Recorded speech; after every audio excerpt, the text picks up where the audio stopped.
Welcome to the Audacious Living Podcast, hosted by my man, Audley Stevenson, the Odd Man. He'll unpack wisdom and insights from a cross-section of top quality performers in business, media, sports, entertainment, and lifestyle to uncover key elements to help you live your best audacious life ever. So without further ado, here is the Odd Man.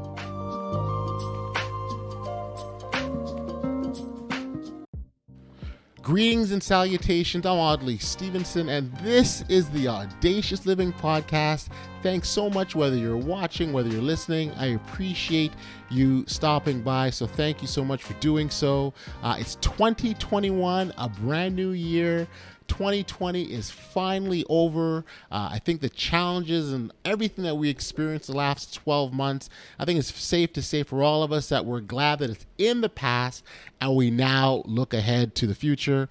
Speaking of looking ahead to the future, we focus in on episode number 2 after premiering last week with episode number 1, the premiere edition of the podcast, where we welcome the Honorable Jean Augustine, who happens to be just the very first Black woman elected to the House of Commons. So we talked a lot about her legacy and impact and her future vision. And if you happen to miss that, there's still an opportunity to go back and check out that archived episode, because it's both posted on your favorite podcasting listening platform as well as YouTube. But today the focus is on this episode. In this episode, we'll be talking about the Powerhouse in You, and we mean that both literally and figuratively. Cate Collins is going to be our guest today, and we'll talk a lot about what that means, unleashing the powerhouse in you and the potential that we all have inside of us. That also happens to be the title of her book, so we'll be sure to hear from her on that. And when we talk about our inward potential, and we all have it. We all have that thing inside of us that is just waiting to blossom and to grow and come out and show our greatness. I'm reminded of a quote by writer Marilyn Ferguson, who says, "Your past is not your potential. In any hour, you can choose to liberate your future." And I think that's a great quote, because I want to zero in on the word choose. We can make that choice to, as Marilyn said in her quote, to liberate our future, to change our future, to allow our future to be free. And I think that's so powerful, because so much of us sort of fall into that, where we have it inside of us and there's something holding us back and not allowing it to come out. A story I have that can really illustrate this comes from my personal life, from my daughter, Jaleesa, who's 16 years old. Now, for anyone that's met Jaleesa or knows her, you will probably agree with me that this young lady has a ball of energy. She loves being around people. She loves to laugh. She loves to smile. All these things and all these traits that she takes after her father. I cannot tell a lie that all that is true. I'd be remiss, however, if I didn't also mention the fact that my daughter Jaleesa, at the age of 2, was diagnosed with being on the autism spectrum. So in addition to all these wonderful traits that she had with her, she also had to deal with her autism, and we had to deal with that collectively. I think back to the time when she was just a young girl, and when as parents, you do this where you have words that you expect your child to say, whether it's mommy or daddy, you expect to come out for that to come out at some point. And when it didn't for Jaleesa, that's when we became concerned, and that's when we started the process to sort of talk to, whether it's experts or professionals, doctors, speech pathologists, therapists, behavior therapists also got brought in to assist us in trying to navigate this new world that we're in for Jaleesa.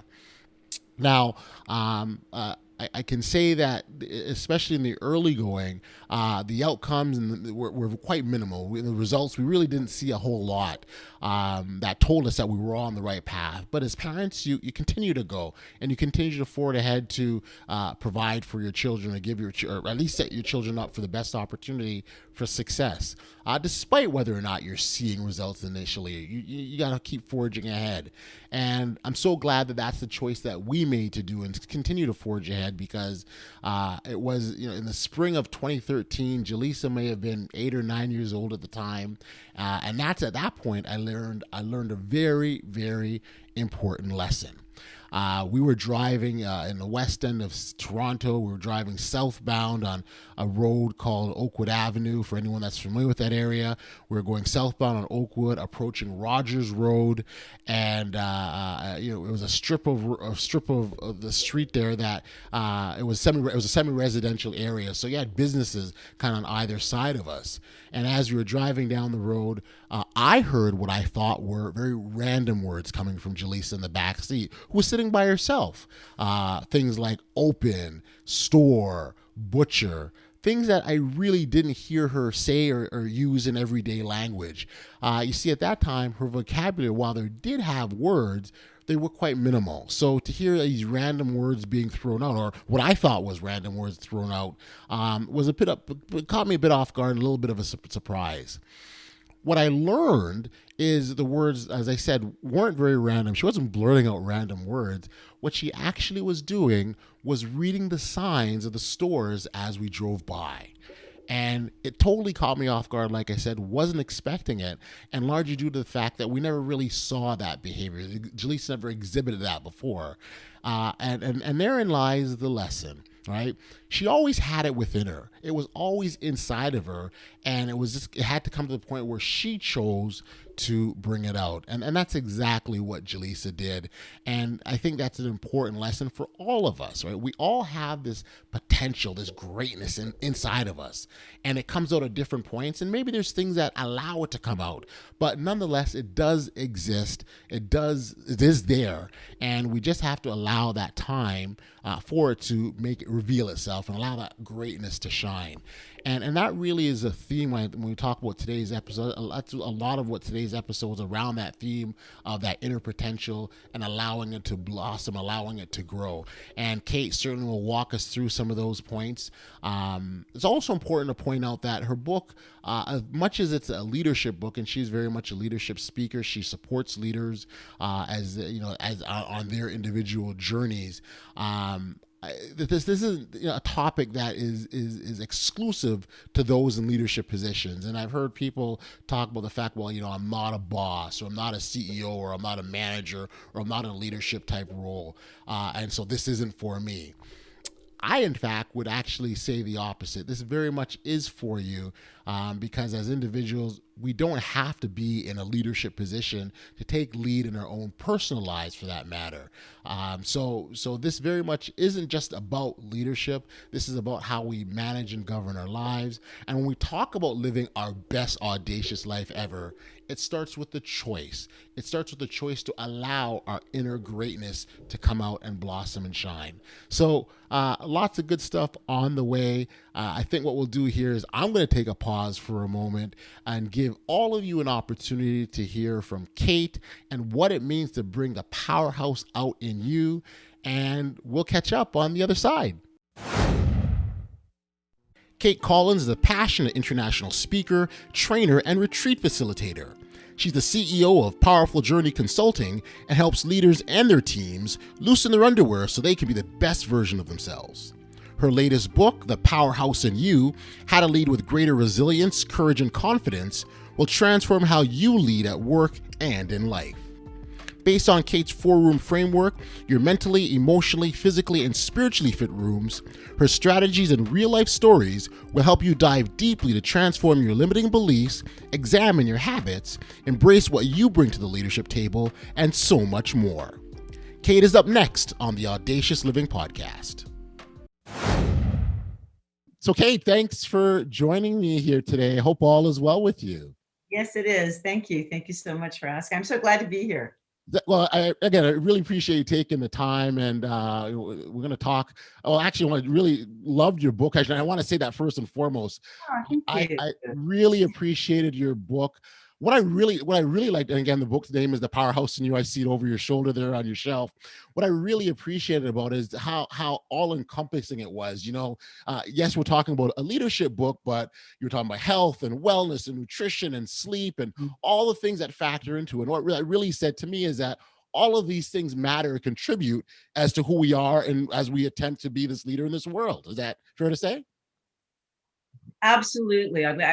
For me, really the book in many ways, I found myself kind of going through a lot of the things that I was saying in the book during the writing process. And this is something I've been passionate about for a lot of years. I've been working with leaders for many years, and being a recovered burnout leader, I've been really, when I was brought to my knees many years ago, it was really the fact that I needed to be able to call out the elephant in the room.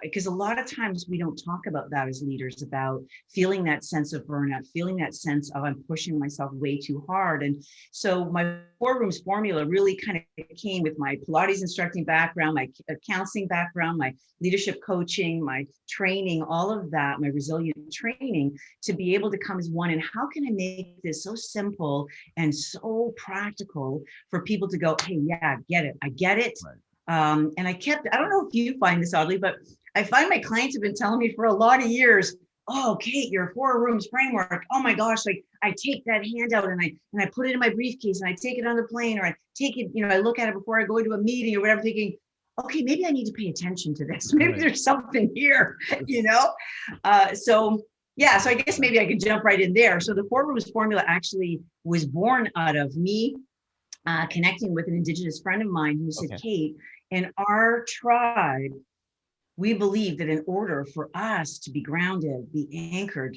have that clarity, have that sense of purpose, and to own our power, what we need to do is enter each of these 4 rooms every day. Right. Now, I've played with them because, again, I do that with everything that I learn, is I need to sort of put my own little imprint on it. But it's really now become really your mentally fit room, your emotionally fit room, your physically fit room, and your spiritually fit room. And so that's just something that I invite, your listeners is to be looking at, entering each of those rooms every single day. And it may be for just a glimpse of going, okay, wait a minute, my sleep's off. So I need to really take a look at that, because that is a serious issue. And so I think again, it starts with us as leaders and it ends with us as leaders. We can't expect our teams to be able to take time, those mental health days, and nurture themselves and take care of themselves if they see you sitting at your desk at lunchtime, or they're receiving an email at 4 a.m. and because that's your best time. That really doesn't work, because I think it's more about the walk you show. It's your behavior that matters. Is it in alignment with what you're saying? I tell you what I love about the 4 rooms, the fact that you're actually labeling them and you're actually identifying these are what they are. And that forces you to be very conscious about it, as opposed to relying on us happening accidentally for some people. Like these are the 4 rooms and here's what we're going to do today. Can you just kind of quickly go through those 4 rooms just so our listeners get an idea of what we're talking about here? Sure, absolutely. So the first room, of course, is your mentally fit room.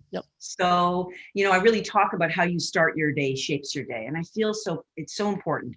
I think that, if anybody has any 4-legged babies out there, they don't jump into their day. They kind of stretch. They do all, kinds of things, whether it's from a nap or from a sleep. And I think we need to take that pause, that necessary pause in that morning. So whether it is a quiet meditation, whether it's prayer, depending on who you are, maybe it's combining them, but really taking that quiet time just to get present in your body, get present in your mind. And sometimes it's just doing some deep breathing, allowing you to get centered. Sometimes people listen to a meditation MP3, but what it's doing is it's helping you really get focused on yourself. It's not about what you have to do yet. It's not about what you have to do yet at all. In fact, it's about just, because what people say, oh, okay, that's really great about the meditation part, but like, I can't meditate. I've got to be I don't have time, or I'm busy, or I don't have time. I say, well, wait a minute, you're meditating on your problem. So you're already meditating. So let's just shift it. So whether you're doing the dishes or, making your bed or whatever it might be, for me, I just think that, I have actually a chair in our bedroom that's just strictly my meditation room. And so my bed, I sit, because it just right away, I think things get downloaded. My creativity comes, I get insights, It's unbelievable when I allow myself. The key is, and I love this, a good friend of mine is a former Buddhist monk, and he says oddly, Kate, you can't enter or empty your mind. There's this belief out there that, oh my gosh, you're going to empty your mind, but my mind is always going. So, maybe I'm doing it wrong. And the truth is, you're not doing it wrong. You can't fully empty your mind. So from a Buddhist monk, I think that that's pretty sound advice. Yeah. I think that that's for sure one thing. I think that I call it the power of four morning routine as well. And that one is a big one for me, because really what it does is it allows me to, again, get quiet. So the meditation portion of it. The other one is, I think, is really important. I'm probably going to get these in a different order. I do the same thing with jokes, actually. I kind of throw it around, but I think that it's we have to reflect on our successes. Yes. And I think that's a beautiful thing, because no different than going to the gym when we're pumping iron to kind of get those pipes up or whatever it is. Maybe that's not something you're into, but maybe it's going for a walk. But the key is that we need to take a look and reflect on what am I most proud of that I've accomplished. Right. Not from an ego place. Right. Just from a place of saying, you know what, I did take some risk. That did take courage and to accomplish that. And so this is to build on too, right, Kate? Like you build off of those, and that's why they're important, right? You celebrate your successes. Totally. Because I don't know about you, Lonnie, but I know that there's days where sometimes, like we talked about earlier, that, oh man, I just want to get out of bed. I'm tired, or I'm just not feeling it, or it just feels so overwhelming to start a particular project or task, and you don't know where to start. Sometimes we're referring to those successes, those previous successes. Are game changers, because it kind of gives you that, wait a minute, look what I have done. I can do this. Like move over, Michael Jordan, or Raptors, whoever your favorite the team is. So I like the basketball plug. That was great. That was great. That happens to be our favorite team. So so for me, I think that's the other thing. I think the third thing for sure is being able to have some gratitude. Take a look around, and it's not just the checklist. This isn't just an airy-fairy thing. This is something that's very real. What we know is through neuroscience is that when we get into that place of complete gratitude, it shifts us. It shifts our energy. It shifts our body. It shifts everything. And so really taking a look at what we do have versus what we don't have. And I think that the human condition is such, sometimes we focus on what we don't have and we wonder why we get more of it. It's just, we really need to be mindful of what we really do have. And I think then the other is, what's my intention? How do I want to show up today? How do I want to show up, at this meeting? How do I want to show up on, maybe I've got a list of things I need to do. Do I want to make it like a root canal, or do I want to really be playful and, do the A pile first, maybe, so I can celebrate and feel good. So again, just some tips, like, from the book. Obviously, there's a lot more strategies there, but just kind of giving you a glimmer of that mentally fit room. And then just imagine yourself entering into the second room, and that being your emotionally fit room. So it starts here, and then we go to here. And our emotionally fit room is a really big deal, because, and this is where my family and children's counseling background for many, many years comes into play. And I'm a firm believer, as a leader, whether you're leading an organization, whether you're leading a family, wherever it is, I always really look through the lens of family systems. And so what does that mean? It means that if I'm running an organization, which I did many moons ago, what happens is you're oftentimes perceived as the parents, even though you may be actually younger than some of your team members. The reality is they're looking to you to create the framework, to be consistent, to create the structure, and to obviously have that sincere connection with them, something with meaning. So I think that with the emotionally fit room, really what it does is it allows you to kind of check in and say, okay, how am I feeling? Like, what's up? What am I feeling? I was saying to you earlier, when everybody else was going through the grieving, I was busy writing my book. And so now some of the sadness is coming up around the grief and different things that have happened in my life where there's been losses and those kinds of things. So giving myself permission to actually just feel. This is something that our society probably doesn't do really well. I've authored a couple of lost CDs, and these are earned. And I've had the good fortune to be able to travel across North America with funeral services. And what's very clear is that our society really is uncomfortable with grief. Yeah. And so, it's kind of like somewhere she's still grieving. He's Right. still grieving. We might be thinking it, it's been a year. It's been Yep. 2 years. I mean, I've coached leaders that they're saying, Kate, there's something wrong with me. It's been 5 years. And I'm saying, are you kidding me? You lost yourself in your work, and that was your way of coping. And workaholism, Right. by the way, is a clear way oftentimes where we're running from something. Absolutely. Having been there, Yep. done that, Yep. check that off the list. So it's a great place to hide, so to speak. That's right. And then all of a sudden we fall apart one day and we realize I've never even grieved. Taking that time to yourself. That's right. Right? I think people forget how important or significant that is. And you sort of talked about, as a society, I mean, little boys don't cry. Don't cry, little boy, because you're supposed to be strong. But no, you should be allowed to express your emotions, and almost like that flush, right? Get it out of your system and flow all the way through. I think it's important. And you brought me up because I happen to raise two boys, one being my husband. He always plays. He said, "You're raising me too, honey." But our son, when he was little, I remember him. He was telling me a story because he was outside and he'd fallen on his bike. Right. And so a neighbor said, it was a man, and said, "Oh, it's not that bad. Don't cry." And he just looked at him square in the face and said, "Well, you obviously haven't cried lately, because this is a really good thing. You need to let it out." I think, oh my gosh, out of the mouths of babes. And I think that it was so important for me to make sure that I raised a son that really was able to be in touch with all of the emotions. Right. And I think that we need to get away from that. Men need to be strong all the time. And the anger and joy are there's nothing wrong with being vulnerable. There isn't. There's actually strength in it, which it's so I totally agree. It is a strength. And I think that we've got so many things that are going on, social justice, everything that's happening. People are becoming more vulnerable and sharing. Right. And it's, oh my goodness, I'm just beyond thrilled. I think for sure I want to touch on, which I think is probably one of the key markers of my 4 rooms. And my chiropractor, Dr. Michael Koulas, has said to me for years, Kate, what would you choose in this moment if you loved yourself? I mean, to me, that's such a powerful statement. Wow. So you're about to assert yourself. You're about to say no to something. You're about to say, whoa, this relationship is toxic, or this employee just doesn't fit. I got to get really honest. I got to pay attention to the feedback here. Right. So what would I choose if I really love myself? Now, if that feels heavy, that statement to say it, maybe it's what would I choose if I liked myself? What would I choose if I respected myself in this moment? Because I think sometimes it's easy to get caught up doing what we think we should do. Right. And I think that it's one of the number one causes of stress for all of us is that we forget to do things our way. Now, I realize in an organization, we all have parameters. We've got various rules, guidelines, visions, all of that, vision statements. However, we have to do to some level what we do and bring ourselves forward rather than, okay, I'm just kind of going along with what they want me to do. Right. And when we do that, we suffer, and really everybody suffers, right? Yeah.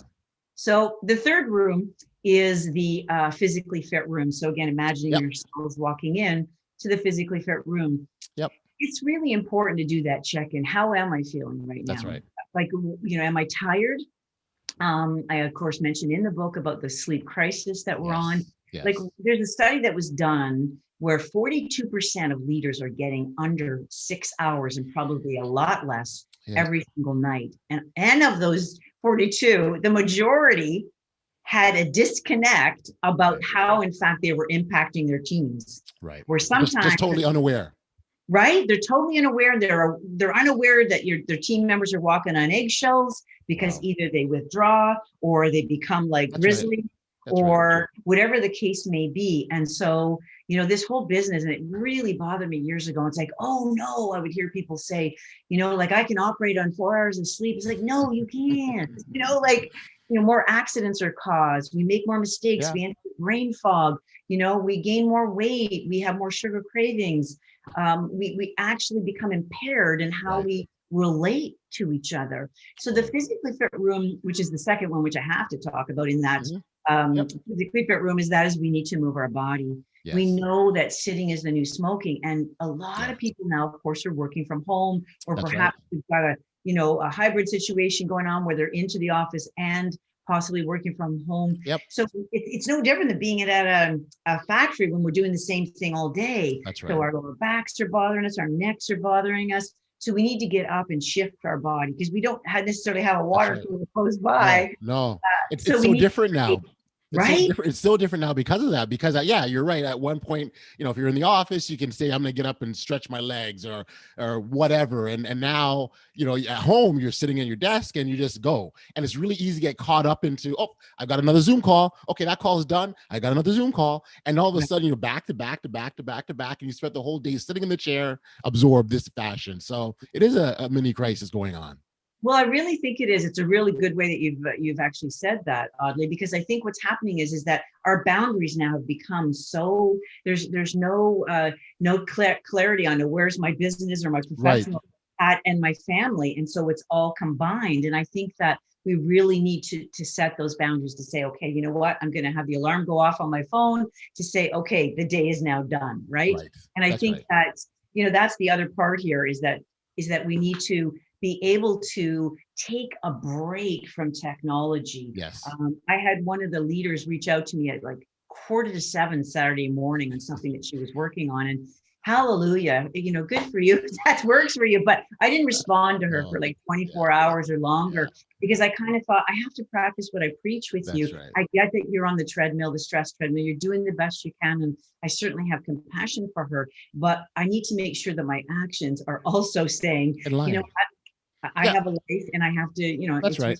My family, like we were talking about earlier, is my number one. Yes. So that's a really, really big deal. I think the other part of it too, which I'll go into actually the spiritually fit room, the final room. Yep. And that is what fills your spirit up.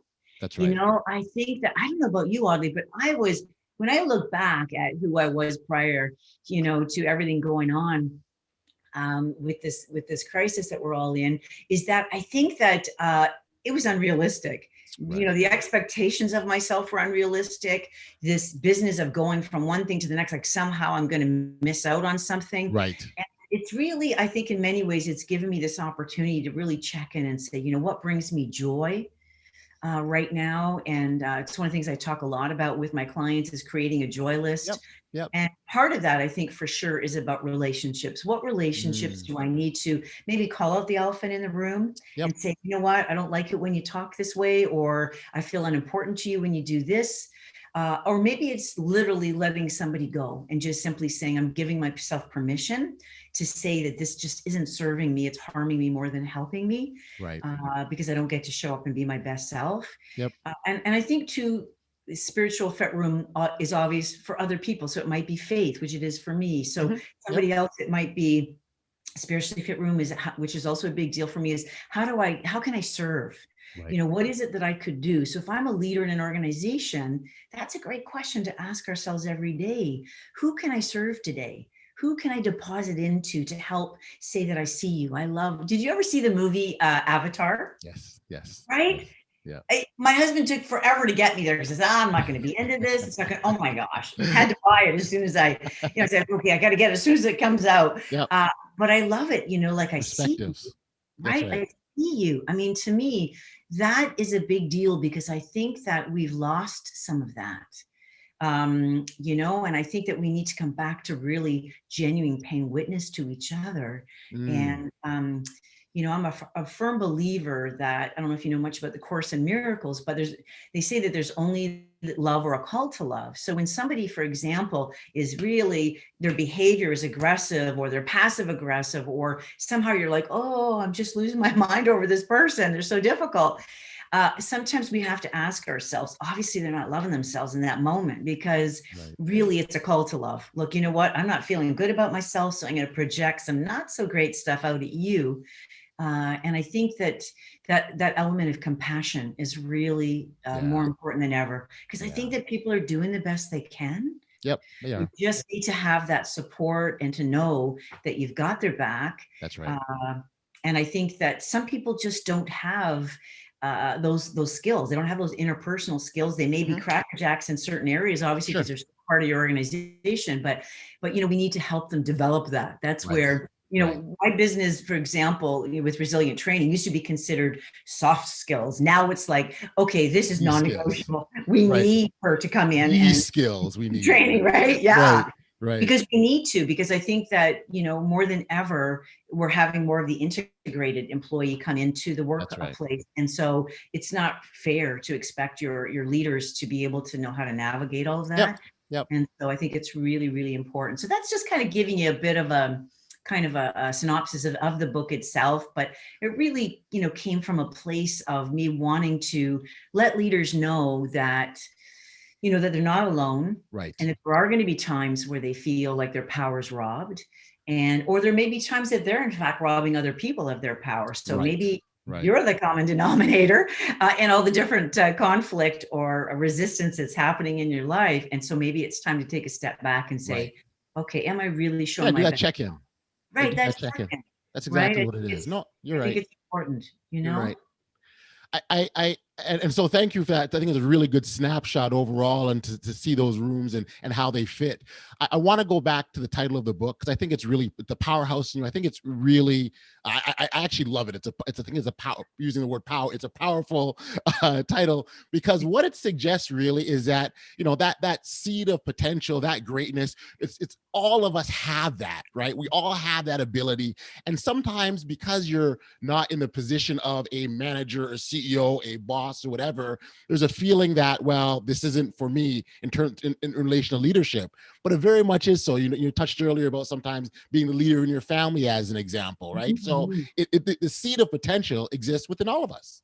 Absolutely. Now, I'm glad you brought that up, because I know when I went out and did some surveys with some people in my life, the one leader came back and her comment was, okay, I don't want to be a powerhouse. I don't want to be aggressive. That's not my style. And I went, oh my goodness, that's never where I'm coming from. It's about reminding ourselves, like you said, we all have it within us. And I believe we are all leaders. I'm so passionate about that, and I think that, the coaching I'm doing with people are leaders of all walks of life. And I think that, it's very true that sometimes even that we trip ourselves up. That can be a limiting belief around, oh, well, he or she, they're just so much more successful than me, or I can see why that book would be good for them. No, I mean, who doesn't need to be able to get rid of the confusion, get rid of the clutter, get rid of the, that low self-esteem, sometimes it happens. Like the leaders I work with, they're like top-notch people, and their team are top-notch people, but they've forgotten, because they're so busy, like the horse at the track, trying to do what they're doing. And I'm honestly, I'm blown away by some of them, because in their presence, I'm honored. And, they've got all these letters behind their name. And they're saying, wow, like, thank you for saying that, Cate. And I'm thinking, this is 101 stuff. Like, you're brilliant. And so this is what we need to go back to. We need to go back to really standing in that sense of that presence of each other, and saying, you are, like you say, the greatness I see in you is absolutely amazing. And this specifically is what I value in you and appreciate. And this is how you inspire me. I think we need to go back to that and really be able to show up in a very different way for each other, and then allow each other to shine. Right. So, and you talk about owning your own power, and I think there really is a process. There's an awakening process to help these individuals that we're talking about recognize their role. What does that process look like? Well, first of all, I mean, I call it the 3 A's, and the one is, the awareness. So I need to, kind of take a look at, what's happening right now where I've got some conflict, or I don't feel good about myself, or maybe I'm beating myself up. My inner critic is alive and well, or my self-talk is really, really negative. So I can't change what I don't acknowledge, right? We know that. Then the second thing is that I have to accept. I have to accept that Rome wasn't built in a day. So I have to accept that, okay, that maybe I'm in this unhealthy relationship, whether it's emotionally abusive with your boss, whether it's a partner. And I want to be really clear. This isn't just about men being emotionally abusive. It's both ways, because sometimes I think people make the assumption that, oh, it's always a male that's emotionally abusive. It can be either. And so, sometimes it's just that sense of sort of saying, okay, so I need to be gentle with myself, that if I knew better, I would have done better. And then the final A, of course, is so action. What am I going to do differently now to get a different result? But part of that whole power, owning our power, I really think, oddly, a lot of it comes back to the 4 rooms, and meaning that, like, let me give you an example. Literally, when I was writing the book, it just naturally, because it was part of a writing group, is that somebody brought it up and held up a mirror, and I'm so grateful that they did. Cate, it's kind of like the way you're looking at this book is you're almost acting like an athlete. Well, please understand, I'm not an athlete. Okay. I'm a Pilates instructor. And yes, fitness has been a part of my life. But, those times when I played in the basketball team or whatever, they threw me in because someone was injured. Filling a spot. We've all been there, Cate. We've all Right? been there. It's like, I was the spotter. That's, like, let's call it out. So, but so she said, but the fact of your discipline and, being sugar free and making sure you're getting to bed at a certain time and drinking your water and really insulating yourself from toxic people in your life, and really being able to, have that set time that you are going to pour into yourself and not let distractions to be a part of this writing journey. And I realized that, after the book was written, oddly, I'm not going to lie to you, all of a sudden now I'm eating sugar, like what people were talking about before. Now all of a sudden I'm eating sugar and I'm doing all these things. And I'm thinking, hey, I'm not feeling so good about myself. I'm feeling a little bit more kind of down. I'm feeling that, well, sure, the clothes are fitting tighter. I'm feeling that there's more brain fog. There is more confusion happening. My confidence is taking a hit. I don't feel I've got that oomph that I used to have. I wasn't inspired. So now what I've just done as of current, to be transparent, I'm back to the routine that I mentioned in the book where, like now it's like, Sundays through Thursday, I'm now like sugar-free, gluten-free, dairy-free, all those things, because I know that when I'm clear, it's like a no-brainer. Like, you think you're going to talk to me like that, or that's not happening, or it's just like this warrior comes out in me, and I'm thinking, who is she? And it's because the clarity is so, like, it's right in my face. I can't hide from it. And you're listening to yourself too, right? You're recognizing that change needs to be made, and that's an important part of just understanding where you're at. Absolutely, because I think it's easy to lose sight of that gut instinct, that intuition, and it always guides us. If we pay attention. But if I'm so busy eating chocolate, or I'm busy, watching Netflix, it's like the fourth, program or whatever, and it's 4 hours later. And don't get me wrong, we've all done the binging. I'm not going to, but I will say one thing, which is interesting. I just heard a psychologist say this recently, and I thought it was just brilliantly said. It's called disciplined self-indulgence. Isn't that beautiful? Discipline. Yeah, that's right. Indulgence. So that means that, like, I don't necessarily want to die with a Twinkie in my mouth, which I've never actually tried in my life. But at the same time, I want to say that I've lived and I've tried different things. And food is a big deal to me. I love food. And so, however, I know that when I eat certain food, I feel great. And other food, I think, oh my gosh, why did I do this? Why'd I do that? Yep. We've been there. No, we've been there. I want to touch on fear and uncertainty and how that impacts us, because I would imagine that's a big one for a lot of people. Again, when we talk about owning our power, and past fears, it easily can come into play, and we're all affected by this. So it's not exclusive to just a set of individuals or a group of people. Fear and uncertainty. I mean, I can think of every time that I've launched to try something new, or whether it be a new podcast or a new endeavor or whatever, that little, inkling of fear and uncertainty comes in. How would you suggest, or tips would you make to people sort of overcome those pieces? Well, kind of, again, the 3 A's, right? The A, of course, be aware that you are afraid, because sometimes what happens is we like, I'm a firm believer. I love Guy Finley. He says, the fear is real, but the why is a lie. So the fear is real, but the why is a lie. So in other words, it's the story that we tell ourselves. So I'm a huge fan. I was very, very fortunate to be handpicked to train with Jack Canfield, the Chicken Soup for the Soul author, as well as the Success Principles author. And, one of the things that he taught us is that there's 3 limiting beliefs. I'm not good enough, I'm not worthy enough, or I'm not smart enough. I'm not good enough, I'm not worthy enough, or I'm not smart enough. And we land on one primary one. So let me give myself as an example. So worthiness was a big deal for a lot of different reasons, which I mentioned about in the book. I know we don't have enough time for that, but for me, it's like, my mother had 2 significant deaths when she was pregnant with me. I showed up 2 weeks early. I was a small baby. My mom's grieving the death of her father. And so, this is now ingrained in me, but I don't even realize, of course, I'm an infant. And this story comes out later about how devastating this was, of course, on my mom.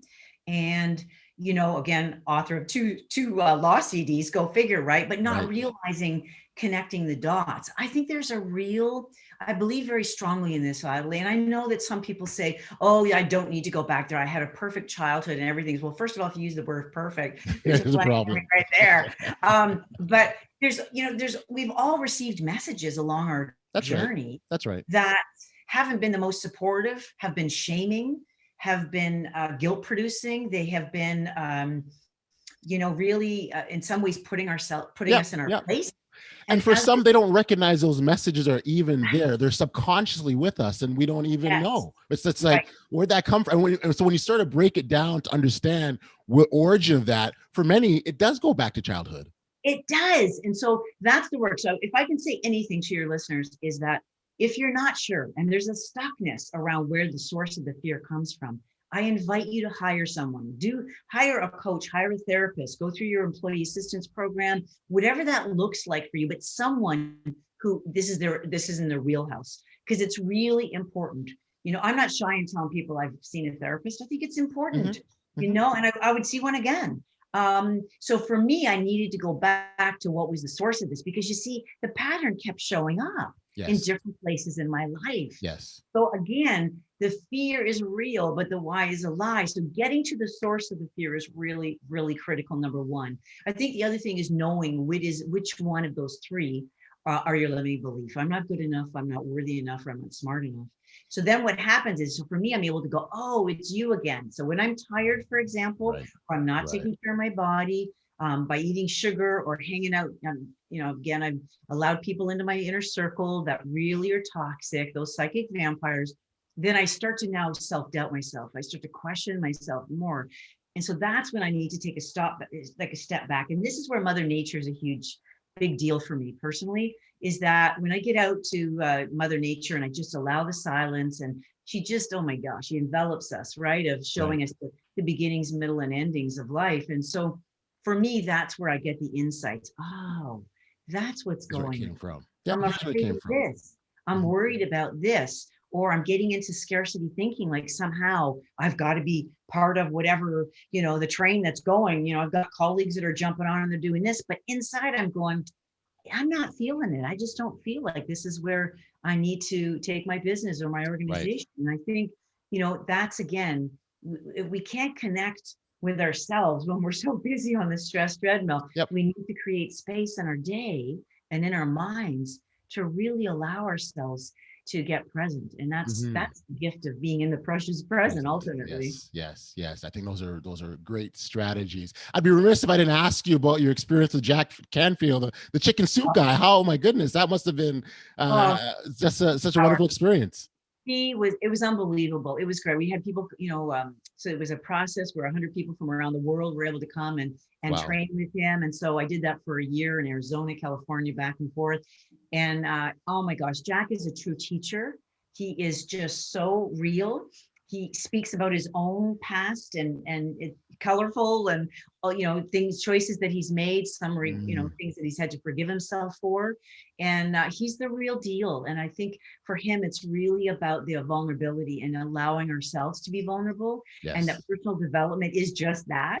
We need to continually be working on ourselves and really kind of doing that mirror effect, remembering that our relationships around us are simply a mirror and how we treat ourselves. But yeah, I have to say, it was a huge, it was such a big part of my life and my experience of how I really help others and serve others. Wow. Amazing. No, it sounded like a great experience. And I know you referred to him as your mentor, which is awesome to have that person with such wealth and depth of knowledge at your disposal for just whatever. That's amazing. Cate, I super appreciated spending this time and chatting with you. And before we go, last question I wanted to ask around personal responsibilities, and because we all make choices, we all make the choices to do or not to do, and even when we don't do something, that still is a choice, right? And it's about recognizing in that moment. So if we're bringing it back full circle to the power within us and recognizing how to obtain that power, it very much is a choice, isn't it? Absolutely. We have to take full responsibility for all the choices we've made, good, bad, and the ugly. I think that, when I look back even over my own career, that, some of the choices maybe not so great, some of them for sure fantastic. And I think that rather than berate ourselves, rather than, get focusing on the negative, I think it's just really important to say, okay, now what? Rather than why me, now what? So it's about full responsibility. Yes, we can't change the past. So what are you choosing now? It's never too late.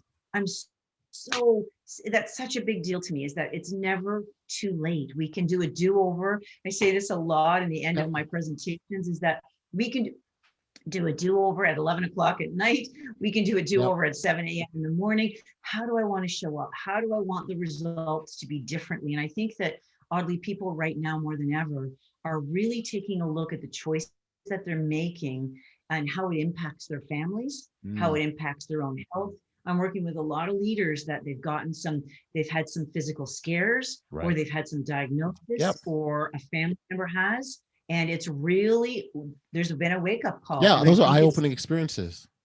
Right. And I think that obviously I mentioned that in the book about, why do we use this term heart attack? The heart doesn't attack us. It's what we do to the heart that it becomes attacked. And I think that let's not wait until life has a way of just knocking against us against the boards to say, you better wake up, because you're not going to live forever, and your family relationships are not going to tolerate this forever. I mean, I remember one senior leader I worked with, and head of a very large hospital. And she said, Kate, I don't understand why you left it. I don't get it.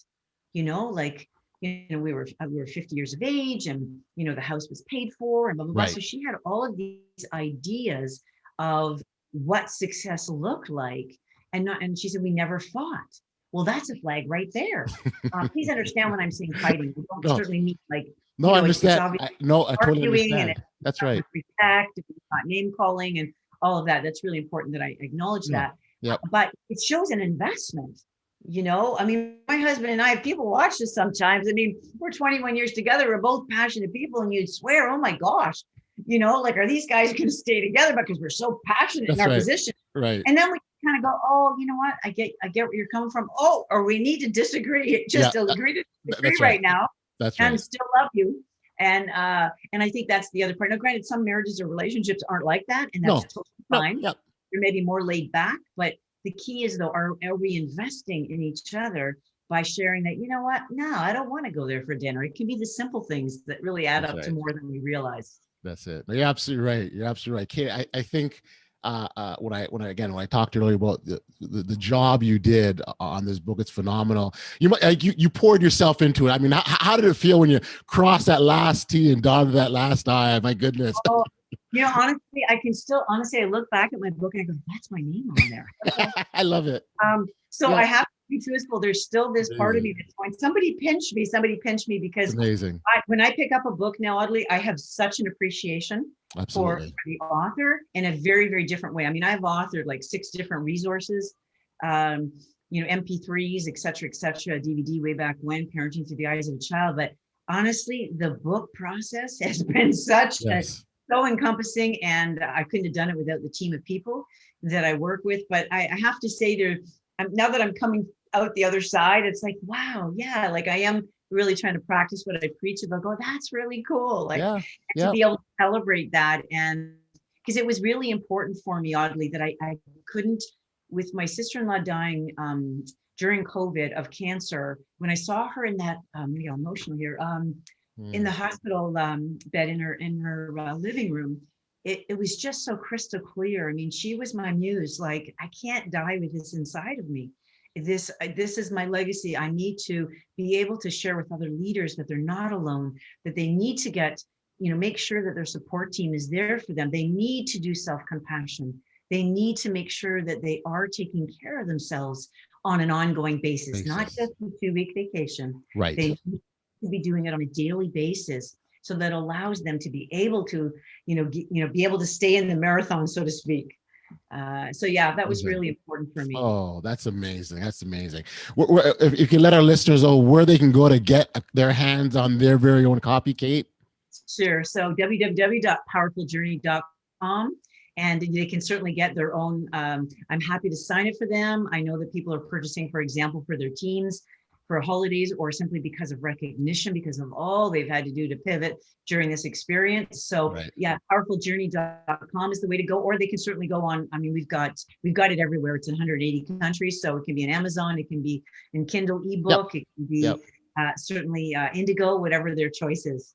We're going to, and I'll make sure as well that we share that so listeners are aware where they can go and provide all the appropriate links. Cate, this has been so wonderful. Thank you. I really appreciated sitting down and chatting with you. Again, as I said before, you've always been such a warm, compassionate person, and so to talk to you this way, and again, even as I'm reading your book, I can hear your voice. It was so authentically you. So it was really appreciated not only just reading that, but even chatting with you today. So thank you so much. Thank you. It's so great to be here, Audley. Awesome. You know, whether we are operating within the context of leadership or not, it really doesn't matter. That journey that we take to owning our own power, it's very individualized. And the path that one person takes is going to be very different from another. So no two are identical. The key in this, though, is understanding and recognizing the 3 A's that we heard Cate discuss. The first A being awareness. Awareness to what's happening around you. The second A is around acceptance, and acceptance of the realities that contribute to where we're at. And then finally is action. What steps are you going to take to change your present circumstances? And those are the 3 A's. And, she details them quite eloquently in her book, The Powerhouse In You, which, again, I would encourage you to pick it up, especially if you're an individual that's looking to make some real tangible changes in the positive direction in their life. And I would absolutely encourage that you pick it up. And again, this isn't something you have to be in a leadership role or not, because you absolutely do not. And I can assure you of that. So yeah, that's it for me. I mean, again, it's a really powerful episode. Thank Cate Collins for taking the time and sharing. Thank you as the listeners for spending this time here on the Audacious Living Podcast. Of course, this is a podcast that's set up and designed to help you live your best audacious life ever. My name's Audley Stevenson, aka The Odd Man. Please be sure to follow the podcast Audacious Pod on Twitter and Instagram, and keep up to speed with all things going on in the world of the Audacious Living Podcast. Thank you once again for joining me, and we will see you next time. Oh yeah, be audacious.